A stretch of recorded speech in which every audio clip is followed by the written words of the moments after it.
Good morning, student. How are you? You are watching online chemistry class with Kushal Kothari. Dear student, today's new topic is numerical examples of unit solution. Okay, the new topic is numerical. तो dear student, बेटा जैसे आपको पता है हमारा solution unit चल रही है, केमिस्ट्री क्लास की सॉल्यूशन यूनिट है, ठीक है। और उसके हम कुछ न्यूमेरिकल पोर्शन को देख रहे हैं, ठीक है। तो हमारा जो आज न्यू टॉपिक होगा कुछ न्यूमेरिकल पोर्शन होगा कंसंट्रेशन रिलेटेड, ठीक है। तो सांद्रण ज्ञात करने संबंधी कुछ प्रश्न है, मैंने यहाँ पे कुछ प्रश्न लिखे हैं, इनका हम सॉल्यूशन को आज देखेंगे, इनको कैसे सॉल्व करेंगे। ओके, तो ध्यान से you are watching a carefully and understand the video. Okay, तो फर्स्ट क्वेश्चन इज NaOH विलयन की नॉर्मलता ज्ञात कीजिए, जिसमें NaOH के 50.0 ग्राम 5 लीटर विलयन में उपस्थित है। सेकंड क्वेश्चन, 250 ml N/10 विलयन बनाने के लिए जल योजित ऑक्जेलिक एसिड की कितनी मात्रा की आवश्यकता होगी। 5 ग्राम NaOH युक्त 250 ml विलयन की मोलरता क्या होगी। शुद्ध जल की मोलरता की गणना करनी है, मोलरिटी निकालनी है, जब इसकी डेंसिटी दे रखी होगी 1 gram mole inverse. And next question, 250 ml M/10 विलयन बनाने के लिए निर्जल सोडियम कार्बोनेट की मात्रा ज्ञात करनी है, sodium carbonate Na2CO3। The last question is सांद्र सल्फ्यूरिक अम्ल कॉन्सेंट्रेट H2SO4 का घनत्व है, डेंसिटी है 1.9 ग्राम प्रति ml तथा यह 90% भारानुसार है, इसका वेट लगभग 90% समथिंग है। सल्फ्यूरिक अम्ल की मोलरता ज्ञात कीजिए। ओके स्टूडेंट, तो बेटा ये कुछ न्यूमेरिकल पोर्शन है और हम अब इनको आगे देखेंगे कैसे सॉल्व करते हैं। तो फर्स्ट का सॉल्यूशन हम पहले देखेंगे, NaOH विलयन की क्या निकालनी है, नॉर्मलिटी ज्ञात करनी है, जिसमें NaOH के 50.0 ग्राम 5 लीटर विलयन में प्रेजेंट होंगे, उपस्थित होंगे, ठीक है।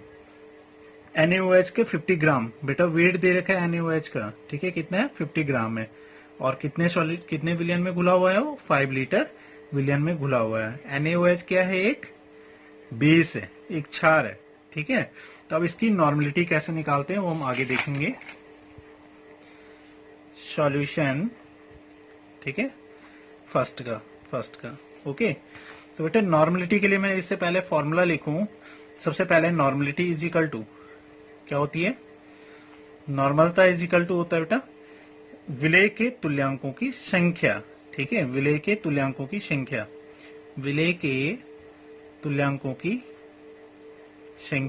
ठीक है, इक्विवेलेंट,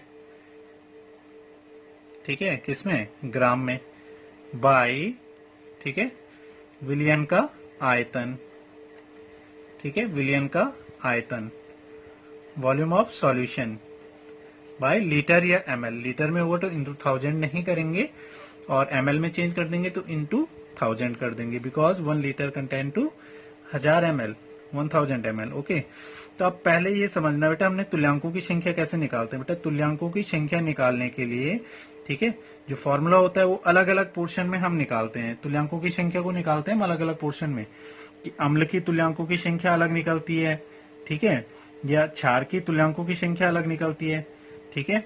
और तुल्यांकों की संख्या के साथ साथ सबसे पहला पोर्शन आता है तुल्यांकी भार निकालना। क्या निकालना, तुल्यांकी भार, इक्विवेलेंट वेट, इक्विवेलेंट जो वेट है, इक्विवेलेंट वेट कैसे निकालते हैं, ठीक है।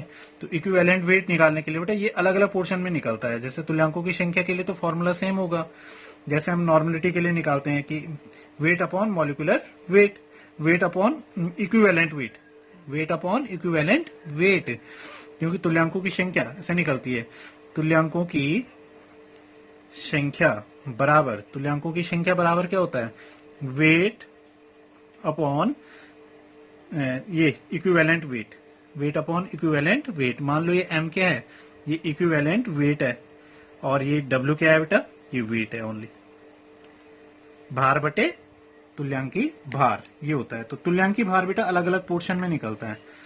क्षारों का अलग निकलता है, ठीक है, और अम्ल का अलग निकलता है, एलिमेंट का अलग निकलता है, कंपाउंड का अलग निकलता है। तो ये क्या है हमारे पास दिया गया सॉल्यूशन किस चीज का है, दिया गया विलेय जो है वो है NaOH। और NaOH एक क्या है, बेस है, क्षार है। तो NaOH का कैसे निकालेंगे, उसके लिए फॉर्मूला होता है बेटा कि NaOH यानी क्षार का तुल्यांकी भार, क्षार का तुल्यांकी भार बटे बराबर होता है बेटा, ऊपर लिखते हैं हम अणुभार बटे नीचे होता है अम्लता। यदि यहाँ पे क्षार की जगह, क्षार के लिए देखो पहला फॉर्मूला ये होता है कि क्षार का तुल्यांकी भार बराबर अणुभार बटे अम्लता। यहाँ पे अम्ल होता है, अम्ल का तुल्यांकी भार बराबर होता है क्षार बटे क्षारीयता, अणुभार बटे क्षारीयता। यदि अम्ल होगा, HCl होगा जैसे, तो HCl का तुल्यांकी भार बराबर अणुभार बटे क्षारीयता नीचे आ जाएगी। ओके, तो अम्लता क्या होती है और क्षारीयता क्या होती है। अम्लता हमें पता है कि किसी भी विलयन में जितने OH आयन प्रेजेंट होंगे, जितने प्रतिस्थापी OH आयन होते हैं, जितने बेटा कोई क्षार क्या करेगा, OH आयन डोनेट करता है, वो उसकी एसिडिटी कहलाती है। और बेस क्या होता है, ठीक है, बेसिसिटी क्या होती है, क्षारीयता क्या होती है कि किसी विलयन में प्रेजेंट किसी अम्ल द्वारा H+ आयनों को जितना डिनोट करेगा, प्रतिस्थापी H+ आयनों की संख्या को क्या कहते हैं, उसकी क्षारीयता कहते हैं। क्लियर है ना। तो अब NaOH है, इसकी अम्लता कितनी है बेटा, NaOH की अम्लता देखो कितने हाइड्रोक्सी आयन है, 1। अरे एक OH है ना, तो 1 हाइड्रोक्सी आयन हो गया, तो इसकी अम्लता क्या होगी, 1 होगी। सपोज दैट KOH होता तो इसकी अम्लता क्या होगी, इसकी भी 1 होगी। CaOH का होल ट्वाइस हो गया, इसकी अम्लता कितनी है, 2 है। क्यों, OH प्रतिस्थापित कितने हैं, 2 होंगे, तो इसकी अम्लता 2 होगी। AlOH का होल थ्राइस हो गया, इसकी अम्लता कितनी होगी, 3 होगी। क्लियर होगी ये पोर्शन, आई होप आप समझ रहे होंगे। तो अब इसके सपोज दैट हमने निकालना बेटा तुल्यांकी भार, तो अणुभार बटे अम्लता। तो अणुभार कितना होता है NaOH का 40, Na का क्या, NaOH का अणुभार निकालना आता है सब पोर्शन को। Na का 23, इसका मॉलिक्यूलर द्रव्यमान, ऑक्सीजन 16 प्लस हाइड्रोजन के लिए 1, कितना हो गया 40। तो 40 तो हो गया इसका अणुभार, मॉलिक्यूलर वेट, और अम्लता होगी 1। यानी NaOH का तुल्यांकी भार, NaOH का तुल्यांकी भार क्या हो जाएगा, तुल्यांकी भार इज इक्वल टू हो गया 40/1, 40/1 यानी 40। क्लियर हो गया। तो 40 हो गया बेटा, इसका क्या निकल गया, तुल्यांकी भार। अब हम क्या निकाल सकते हैं, इसकी तुल्यांकों की संख्या निकाल सकते हैं। क्लियर। तो तुल्यांकों की संख्या कैसे निकल जाएगी, तुल्यांकों की संख्या,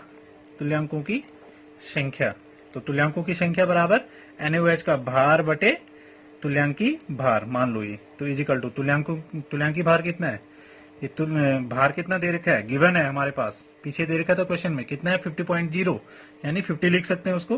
तो 50 अपॉन ये तुल्यांकी भार कितना निकला 40, तो लगभग कितना हो गया ये 40 0 कैंसिल किया 1.25, कितना निकल गया 1.25, ये इसके तुल्यांकों की संख्या निकल गई। तो अब नॉर्मलिटी आसानी से निकल जाएगी। तो नॉर्मलिटी इज इक्वल टू क्या हो जाएगा, तुल्यांकों की संख्या कितनी है 1.25। मैं शॉर्ट में लिख रहा हूँ, सीधे डायरेक्ट लिख रहा हूँ, बाय विलियन का आयतन लीटर में, तो लीटर में ही दे रखा है, ml में होता तो इंटू 1000 कर देते। कितने में घोला गया है 5 लीटर में, तो 5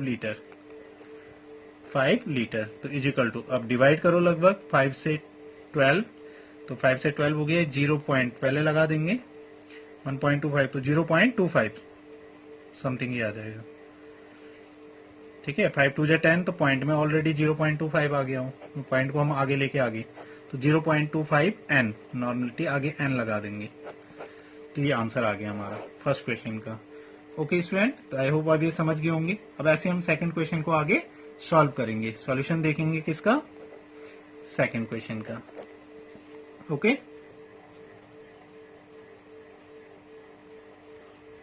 तो सेकंड क्वेश्चन है हमारे पास कि 250 ml N/10, ठीक है, विलियन बनाने के लिए जो जल योजित ऑक्जेलिक एसिड है, ऑक्जेलिक एसिड की कितनी मात्रा होगी। ओके, ऑक्जेलिक एसिड का फॉर्मूला ये होता है। तो ऑक्जेलिक एसिड क्या है बेटा, हमारा एक क्या है, बेस है ना। तो इसके लिए हम क्षारकता, अगर हम बोलें कि इसकी क्षारकता कितनी होगी, तो कितनी इसकी क्षारकता हो सकती है? ऑक्जेलिक एसिड, सॉरी बेस नहीं, ये एसिड है, ऑक्जेलिक अम्ल है, तो इसकी क्षारकता कितनी होगी? इसकी क्षारकता कितनी होगी? कितने OH माइनस आयन है, कितने OH है? तो 2, तो इसकी क्षारकता कितनी होगी? 2। तो इसके पहले तुल्यांकी भार हम निकाल देते हैं, ठीक है। तो ऑक्जेलिक एसिड का तुल्यांकी भार बराबर क्या हो गया? अणुभार बटे नीचे क्या आएगा? क्योंकि एसिड है तो नीचे क्या आएगा? क्षारकता, बेसिसिटी। यदि अगर ये क्या होता, क्षार होता है, तो यहाँ क्या आती? अम्लता, ठीक है। तो ऑक्जेलिक एसिड की क्षारकता कितनी होगी? कितनी हो जाएगी? कितने H प्लस आयन है ऑक्जेलिक एसिड में? H, OH नहीं देखने बेटा, सॉरी OH नहीं देखोगे, यहाँ पे क्या देखोगे? H plus ion. तो कितने H प्लस आयन होंगे इसमें? ये 2 H है, ठीक है। तो क्षारकता कितनी होगी? 2। तो अणुभार कितना है इसका ऑक्जेलिक एसिड का? आप निकाल सकते हो बेटा, ऑक्जेलिक एसिड COH का होल ट्वाइस ये होता है, तो लगभग ये आता है 126 अणुभार निकाल सकते हैं यहाँ से, ठीक है। तो 126 बाई 2, तो लगभग 2 से कितना हुआ ये? 63। तो 63 इसके आगे क्या? ऑक्जेलिक एसिड का तुल्यांकी भार। अब नॉर्मलिटी का यदि हम फॉर्मूला लगाएं तो नॉर्मलिटी इज इक्वल टू क्या होगा? विलेय के तुल्यांकों की संख्या। तो विलेय के तुल्यांकों की संख्या क्या होती है? विलेय का भार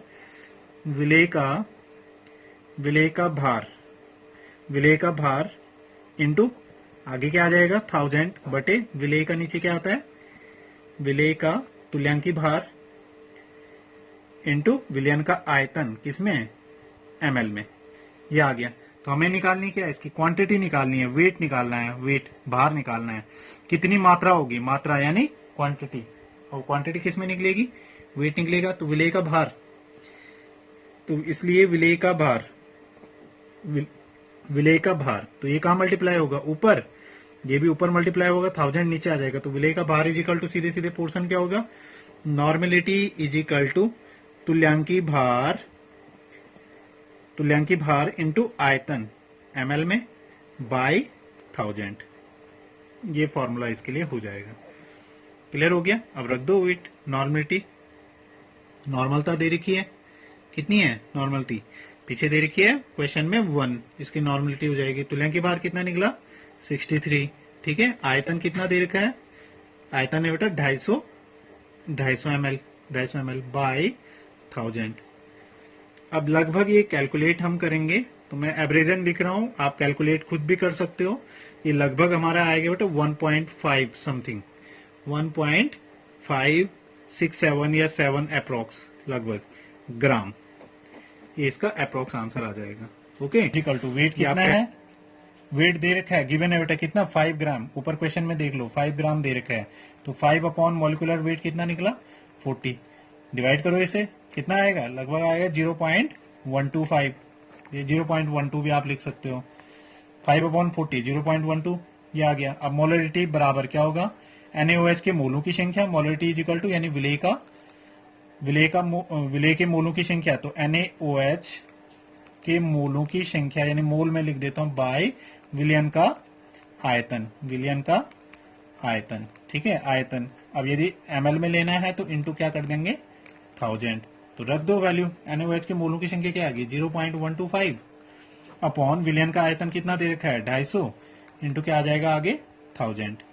तो अप्रोक्स बेटा इसे भी हम अगर कैलकुलेट करते हैं 100, ये लगभग आएगा बेटा 0.5 समथिंग, 0.5 m, 5 मोल। तो इसका क्या आ गया? सॉल्यूशन आ गया। क्लियर? थर्ड क्वेश्चन भी हमारा क्लियर हो गया। तो बेटा डियर स्टूडेंट, हमारा फोर्थ क्वेश्चन है, शुद्ध जल की मोलरता की गणना करनी है यदि इसका डेंसिटी कितनी दे रखी है? 1 ग्राम दे रखी है। मैं इसे यहीं पे समझा देता हूँ, आप इसे खुद कर लेना। जल का घनत्व तो कितना दे रखा है? 1 ग्राम मोल इनवर्स, ठीक है। आयतन बेटा, आयतन कितना होगा भाई? मोलरिटी ज्ञात करनी है तो मोलरिटी क्या होती है? विलयन का आयतन क्या होता है? कांस्टेंट होता है कि किसी विलयन के 1000 ml या 1 लीटर, तो इसके लिए विलयन का आयतन क्या हो गया? आयतन वॉल्यूम हो गया बेटा, सीधे सीधे क्या हो गया? 1000 ml। अरे हुआ ना, 1000 ml हो गया। अब इसका अणुभार, यदि अगर हम वाटर का अणुभार निकालें, जल का अणुभार, तो क्या होता है? H2O का अणुभार, हाइड्रोजन 1 into 2 और ऑक्सीजन 16, कितना हो गया अणुभार? 18। अरे आता है ना 18, ठीक है। तो अब 100 ml जल का द्रव्यमान कितना होगा? 100 ml जल का द्रव्यमान क्या हो गया बेटा? उसका आयतन इंटू घनत्व, क्योंकि द्रव्यमान, क्योंकि घनत्व बराबर क्या होता है, डेंसिटी हम जानते हैं, क्योंकि इसमें घनत्व दे रखा है। घनत्व के लिए फॉर्मूला क्या होता है, डी इज इक्वल टू घनत्व बराबर द्रव्यमान बटे आयतन, m अपॉन वी होता है ना, सबको पता है डेंसिटी m अपॉन वी होती है। तो जब डेंसिटी दे रखी हो तो इसका क्या निकाल सकते हैं हम, द्रव्यमान मॉलिक्यूलर वेट, ये निकाल सकते हैं। तो m इज इक्वल टू क्या होगा, डी इंटू वी, मल्टीप्लाई कर दो डी इंटू वी। तो आयतन कितना है 1000 ml, और घनत्व कितना है 1, अरे दे रखा नहीं, ऊपर मल्टीप्लाई हो जाएगा। तो 1000 ml आयतन हो गया, घनत्व कितना हो गया 1, तो 1000 इंटू 1 यानी 1000 ही आ जाएगा, 1000 ग्राम। तो द्रव्यमान कितना हो गया इसका, m कितना हो गया, m इज इक्वल टू कितना हो गया 1000 ग्राम। ये इसके लिए मॉलिक्यूलर वेट में द्रव्यमान निकल गया इसका। ओके, अब द्रव्यमान निकल गया तो जल के मोलों की संख्या अब निकालनी है हमने, जल के मोलों की संख्या। तो मोलों की संख्या m is equal to n is equal to क्या होगा, भार बटे अणुभार, वेट अपॉन मॉलिक्यूलर वेट। तो वेट कितना है 1000 और मॉलिक्यूलर वेट कितना है 18, तो 1000 अपॉन 18 लगभग ये कितना आ गया 55.5 समथिंग ये आ जाएगा। आप ध्यान से देखना वीडियो को समझ जाओगे। वेट अपॉन मॉलिक्यूलर वेट यानी 1000 अपॉन 18 यानी 5.15 ये आ गया। तो मोलरिटी अब निकल जाएगी। तो जल के मोलों की संख्या बाय विलयन का आयतन, तो मोलों की संख्या कितनी आई हमारी 15.5 और आयतन कितना दे रखा है बेटा 1 लीटर, क्योंकि वो 1000 तो हमने उसके लिए लिया था ना, और 1000 मतलब 1 लीटर हो गया ऑलरेडी, 1000 ml यानी 1 लीटर, तो अपॉन 1 कर देंगे। तो आंसर भी ऑलरेडी कितना आएगा 55.5 m मोलर, ये इसकी मोलरिटी निकल गई। तो इस क्वेश्चन को मैंने समझा दिया है, आप स्वतः सॉल्व कर लेना। ओके स्टूडेंट, 5th क्वेश्चन है कि 250 ml m/10 विलयन बनाने के लिए निर्जल सोडियम कार्बोनेट की मात्रा ज्ञात करनी है। ठीक है, तो यदि अगर m/10 m दे रखे बेटे तो इसकी मोलरिटी से रिलेटेड हो गया। ठीक है, तो मोलरता इज इक्वल टू विलेय का भार, वही विलेय का भार बटे विलेय का अणुभार इंटू क्या होगा 1000। m का फॉर्मूला हमें पता है, wait upon molecular weight into 1000 upon आयतन ml में। ओके, अब सोडियम कार्बोनेट क्या है Na2CO3 फॉर्मूला होता है, तो इसका अणुभार निकालो कितना होगा कैलकुलेट करके बेटा, ये लगभग आता है कितना 106 हो गया। अब आयतन कितना दे रखा है 250 ml, अगर इसे लीटर में 250 ml दे रखा है, ठीक है, तो मोलरता कितनी होगी आयतन के अकॉर्डिंग, इसका मोलरता 1 अपॉन ये m/10 दे रखा है, तो इसकी m/10 का मतलब बताया था मैंने कौन सा विलियन हो गई, मोलर विलियन है। मोलर विलियन यानी 1/10, मोलरता इसके लिए 1/10 है, आयतन है 250 ml। ठीक है, और मोलरता है इसकी m/10। तो मात्रा निकालनी है, इसमें क्वांटिटी निकालनी है, मात्रा यानी W निकालना है। तो W इज इक्वल टू क्या होगा, m ऊपर मल्टीप्लाई v ऊपर मल्टीप्लाई हो गया, तो m इंटू वी इंटू 1000 बटे में आ जाएगा इसका। ठीक है, और इंटू 10 भी, क्योंकि m/10 दे रखा है, तो इसके लिए ऊपर मल्टीप्लाई हो गया, m क्या हो जाएगा 1 इंटू, ठीक है 1 इंटू अणुभार कितना है 106, ये निकल गया 106। ठीक है, और इंटू आयतन बेटा कितना है 250 ml बाय 1000 इंटू 10। क्लियर हो गया, तो ऐसे निकल जाएगा ये क्वेश्चन भी। ठीक है, और इसी तरह से बेटा ये पोर्शन तो आप स्वतः सॉल्व कर सकते हो कि सांद्र सल्फ्यूरिक अम्ल का घनत्व इतना दे रखा है, ये 90% भार अनुसार है, तो सल्फ्यूरिक अम्ल की मोलरता ज्ञात कीजिए।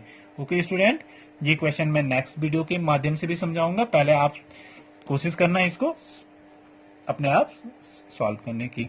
ओके, तो प्लीज बेटा आपने सब्सक्राइब भी करना है, शेयर भी करना और लाइक भी करना है, और साथ में बेटा एनी क्वारीज होंगी कोई भी तो आप कमेंट बॉक्स में ऑलरेडी लिख सकते हो। Thank you.